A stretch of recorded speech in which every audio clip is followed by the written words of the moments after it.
Hi, everyone, and welcome to A Biblical Perspective, a ministry of Rock Harbor Church. I'm Pastor Brandon Holthaus. I'm the senior pastor of Rock Harbor, and it's our desire to bring the events that are happening in the world from a biblical perspective and also a prophetic perspective. So thanks for joining us today. The issue we want to talk about today is the war on Christianity. Not only around the world, but particularly in the West and here in the United States. There is a war going on to eliminate Christianity from society. They want to relegate it to what happens inside of a church, but nothing can come from Christianity into the public square. Christianity doesn't have a voice anymore. It's losing its voice. And I'm going to talk a little bit today about this war on Christianity and what's going on. The first item I want to bring to your attention is an article by Leo Hohmann entitled, "Are Elites Setting the Stage for a Global Crackdown on Biblical Christianity?" And this is from his website, leohohmann.com. And he states that the silence and hypocrisy of the world is sickening. It's been building for decades, he says, but never has the anti-Christian bigotry of the global elites who run the world's major media outlets been more obvious than it is today. And we would all agree with that. It is obvious what the global elites are trying to do. He says in the article, at least 300 Christians, including 4 Americans and 22 children, were massacred at 3 churches and several hotels in Sri Lanka on Easter Sunday morning. Many of them, as they were worshiping our risen Savior, were bombed at this time. And a lot of the media outlets didn't say anything about it. He says in the article, another 500 were injured in the attack that was carried out by a team of Islamic jihadists strapped with suicide bombs in what was described by authorities as a coordinated attack. These are staggering numbers, folks.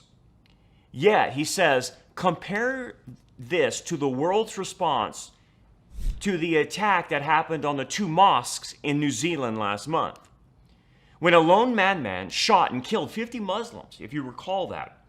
The coverage of the mosque attack consumed the media for more than a week. They sent reporters to interview the survivors and communicate in great detail the agony suffered by the individuals, who were clearly and repeatedly identified as Muslims. There were calls for prayer and solidarity with Muslims in cities across the United States, Canada, and Western Europe, if you recall. The Council on American Islamic Relations, also called CARE, called on state and local police to provide extra protection for mosques across the United States.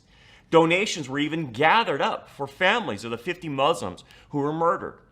In Sri Lanka, where a much larger event has played out, we've seen very different responses from this.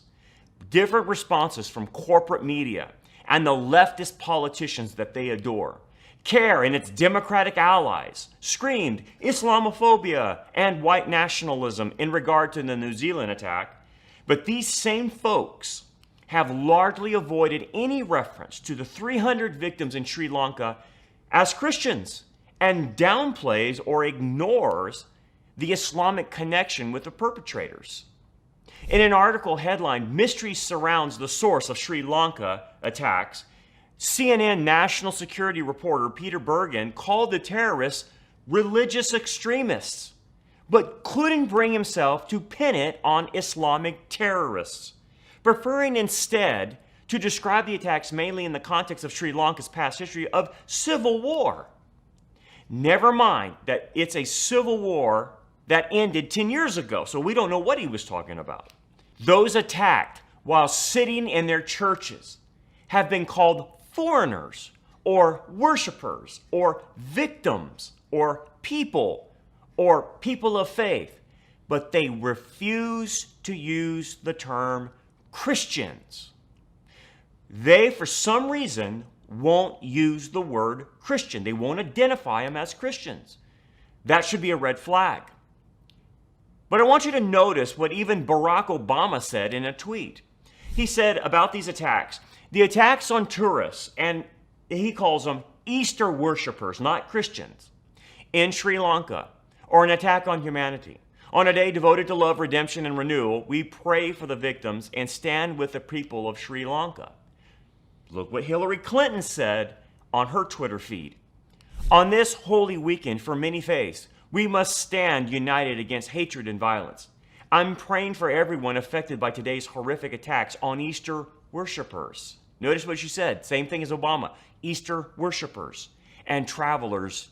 She called them travelers in Sri Lanka. These are Christians. She can't name them. Look what Julian Castro, he's another leftist of the Democratic Party, said in his tweet. On a day of redemption and hope, the evil of these attacks on Easter worshipers, notice he doesn't say Christians, he says Easter worshipers, and tourists, he says, in Sri Lanka is deeply saddening. My prayers today are with the dead and injured and their families. May we find grace. Notice, it's almost like all of them, all the leftists, all the globalists, all the media outlets got a memo and started all using the same terminology. The statements issued by Obama, Clinton, Castro, and many other Democrats and leftists and globalists and media outlets are all on the equivalent of Ilhan Omar's infamous statement that said some people did something comment. Honestly, just by reading their tweets, how could anyone ever decipher that Islamic terrorists had murdered Christians? You couldn't. And it's all by design. They won't name the perpetrators as Islamic terrorists, and they won't name the victims Christians. That's intentional. See, the globalists don't want their followers knowing what really happened in Sri Lanka. If people began to see Islam's hatred for Christians, then the cat's out of the bag at that point. This is because the globalists have become a pro-Islamic party. They're using Islam to do their dirty work to eliminate the West and Judeo-Christian values and Christianity itself, giving rise to the radical anti-Semites like Ilhan Omar, Rashida Tlaib, and Linda Sarsour.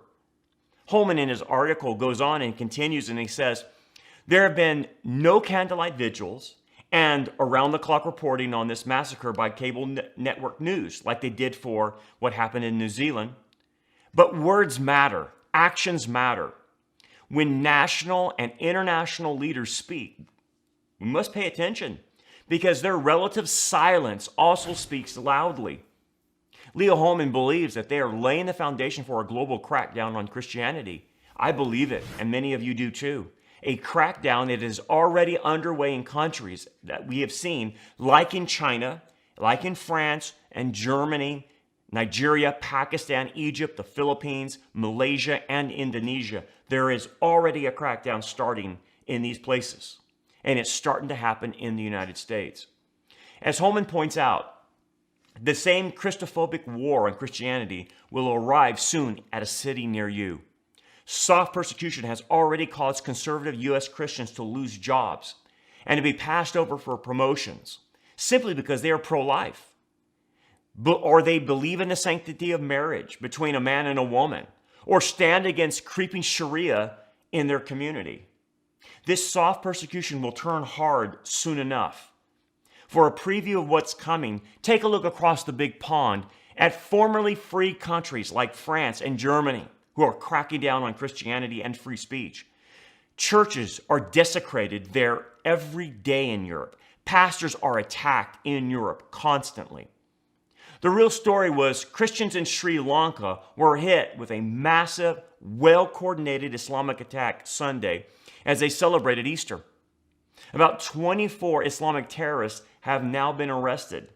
And yet, the media has so far given few descriptive details on this attack. I like what Sharam Hadian, pastor at the Truth and Love Project in Spokane Valley, Washington, and who is a former Muslim who grew up in Iran, described the attitude of America's leftist establishment toward growing Christian persecution in a Facebook post Sunday, the day that saw the mass casualties of the Christians in Sri Lanka. Well, he said this: where is the outrage on the left and all of my liberal Christian brothers and sisters who were incensed after the attacks in New Zealand? The entire world stopped and mourned after those attacks. Will we see the same here? Will our governments now call for the Lord's Prayer to be read over the radio and airwaves, as we saw the Islamic prayer of Azan broadcasted over the airways in New Zealand after those attacks? Where is Ilhan Omar and Rashida Tlaib? Must be that some people did something in Sri Lanka. The left is too busy protecting Islam while it gets taken over by Islam. Is Attorney General Keith Ellison, who is part of the Muslim Brotherhood, and other elected officials in Minnesota going to set up a Christophobia task force to investigate attacks against Christians and churches like they did after New Zealand? Of course, that will never happen. The silence and hypocrisy of the world is sickening. So this silence is deafening, no doubt about it. But let's talk more about this war on Christianity.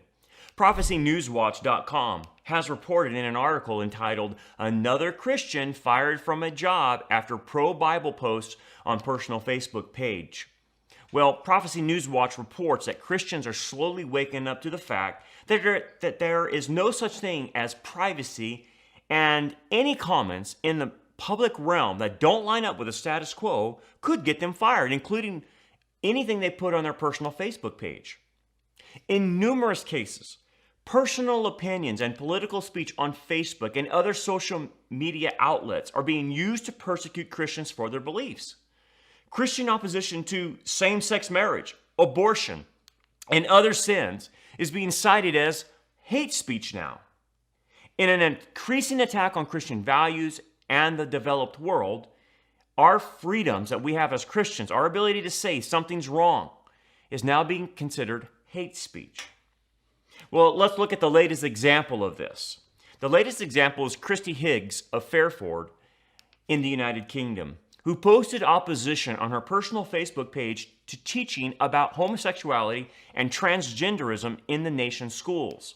She posted on Facebook and said, they are brainwashing our children. Relationships and sex education means, for example, that children will be taught that all relationships are equally valid and normal, so that same-sex marriage is exactly the same as traditional marriage, and that gender is a matter of choice, not biology, so that it's up to them what sex they are. She said at the same time, it means that expressing and teaching fundamental Christian beliefs related to the creation of man and woman and marriage will in practice become forbidden because they conflict with the new morality and are seen as indoctrination into unacceptable religious bigotry. She additionally shared an article to her Facebook account about 2 transgender-centered Christian books that are being utilized in American schools. Writing above the link, she said, "This is happening in our primary schools now." According to the organization Christian Concern, Higgs' posts were only visible to her friends. One unidentified individual who saw her comments contacted Higgs' place of employment, which is Fairmore School in Fairford, to lodge a complaint against her. Following an investigation and a 6-hour hearing, Higgs was dismissed from her duties at the school where she worked. Reasons provided for her firing included illegal discrimination, serious inappropriate use of social media, and, quote, online comments that could bring the school into disrepute and damage the reputation of the school, end of quote. Higgs said, "I have been punished for sharing concerns about relationships and sex education. I hold these views because of my Christian beliefs and views which are shared by hundreds of thousands of parents across the UK." She said in a statement, "My number one concern has always been the effect that learning about sex and gender in school will have on children at such a young age." That's been her concern, and it would be our concern as well. She said, "As soon as the investigation into the post began, I was repeatedly told, this has nothing to do with your religion. That was clearly a legal tactic, and of course, it has everything to do with my religion," she said. Well, Christy, however, is not the only Christian to find herself in these circumstances. Christians in several different countries, including the United Kingdom, Australia, and the United States, have encountered the same persecution and loss of job for expressing personal opinions on social media that were considered what they call hateful. First, Let's take the case of a young woman named Madeline. In Canberra, Australia, an 18-year-old contract worker for the company Capital Kids Party was let go after she put a Facebook filter expressing her opposition to same-sex marriage vote. Her message read simply, "It's okay to vote no." According to her employer, which is Madeline Sims, this opinion was too homophobic to be tolerated. The boss went on to add, "Advertising your desire to vote no for same-sex marriage is, in my eyes, hate speech. Voting no is homophobic. Advertising your homophobia is hate speech." Any opposing viewpoints, no matter how reasonably expressed or moral in nature, seem to fit her definition of hate speech. She went so far as to call Madeline's beliefs dangerous to children, in case she might voice her beliefs and encourage youngsters to believe in the sanctity of marriage. But look at this other case. This other case is Charlene Carter of Aurora, Colorado. She was fired from Southwest Airlines for objecting to her union support for abortion. The veteran flight attendant found out that the union had paid to send its officials to attend pro-abortion marches. The union dues that she was required to pay were being used to fund a campaign that promoted the murder of unborn babies. And this prompted her to use Facebook to express her concern. The company had claimed that her pro-life stance was highly offensive in nature. In a third case, a British man named Adrian Smith was demoted from his position as manager, as well as suffering a 40% pay cut by Trafford Housing Trust.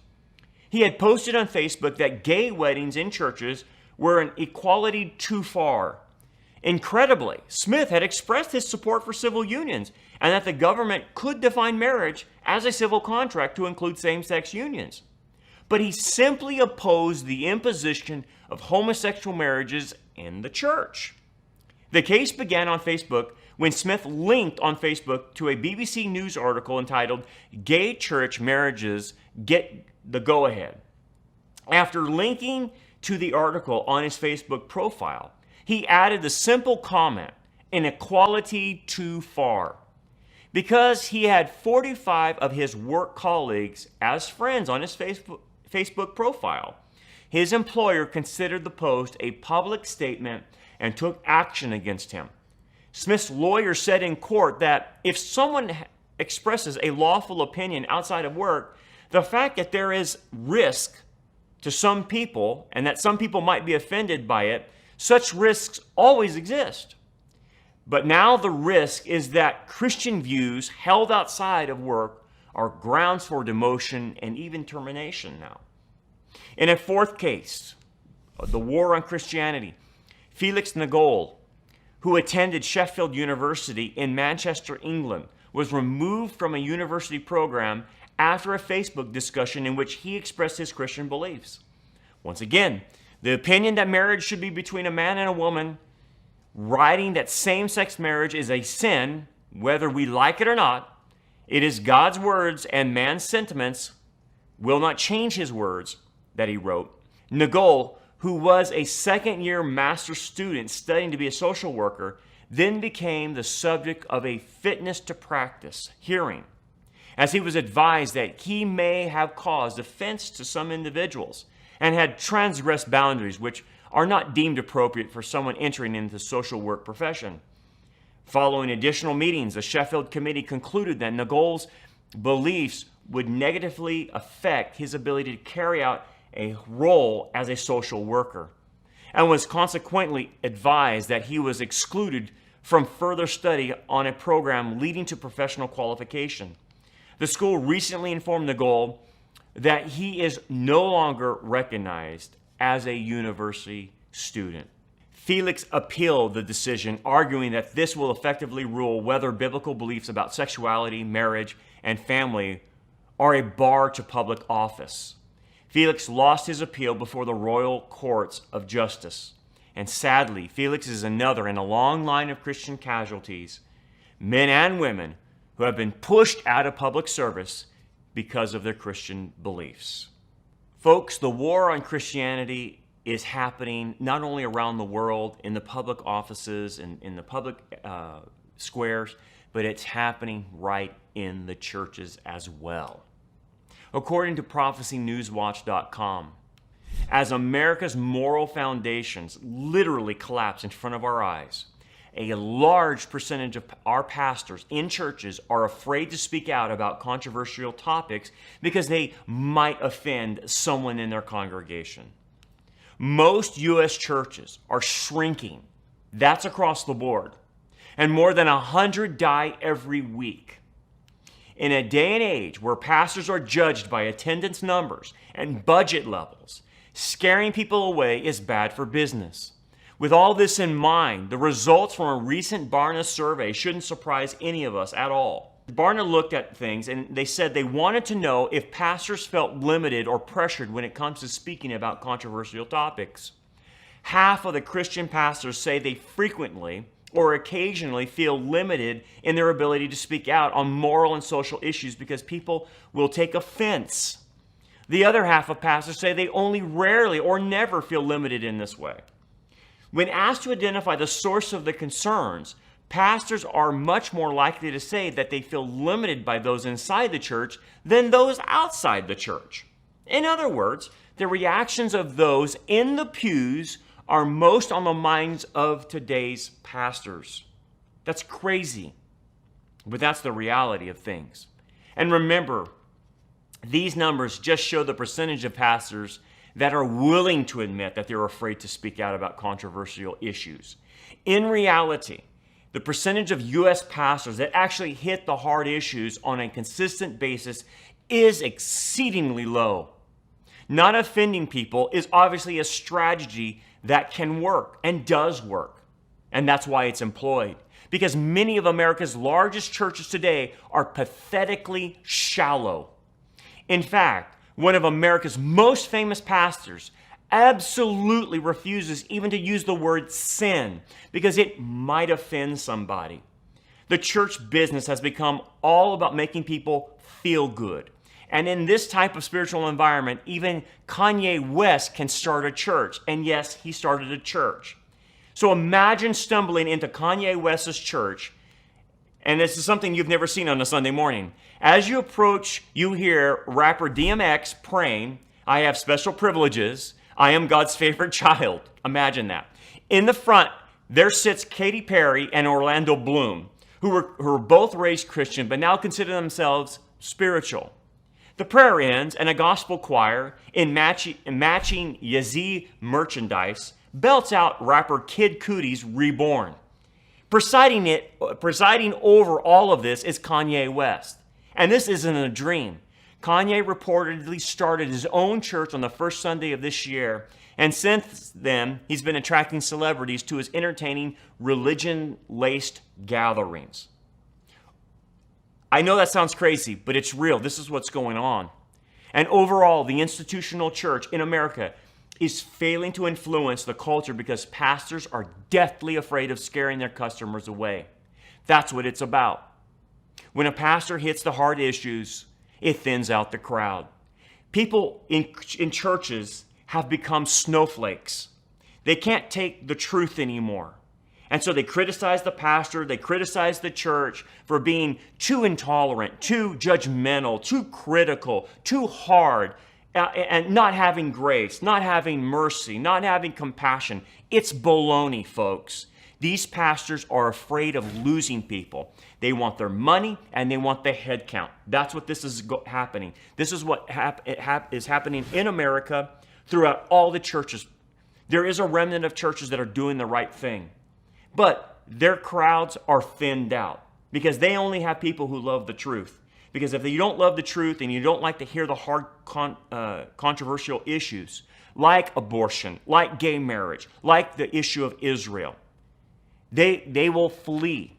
They will go to churches that won't talk about anything. They will go to churches that talk about fluff, talk about tiptoeing through the tulips, talking about cotton candy Christianity and unicorns and crazy rainbows and whatever.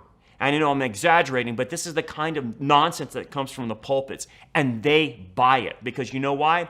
It makes them feel good. It makes them feel that they're great, they're wonderful, they're a wonder kind. We're so lucky to have you even sitting in our pew. That's what they like. And they like their ears tickled. So the war in Christianity, folks, is not just happening outside. It's happening within the church. And you must be aware of that. Some of your best friends will leave you in the great apostasy because they can't take it anymore. And so they will find ways to find themselves in a place that tickles their ears. Don't be surprised by this. The war is also inside the church. Well, that brings us to our conclusion today. Thanks for joining us, and watch us next week as we discern the signs of the times and see things through the lens of Scripture. And remember what Jesus said. When you see these things begin to happen, look up, lift up your heads, for your redemption draws near. God bless you. We'll see you next week.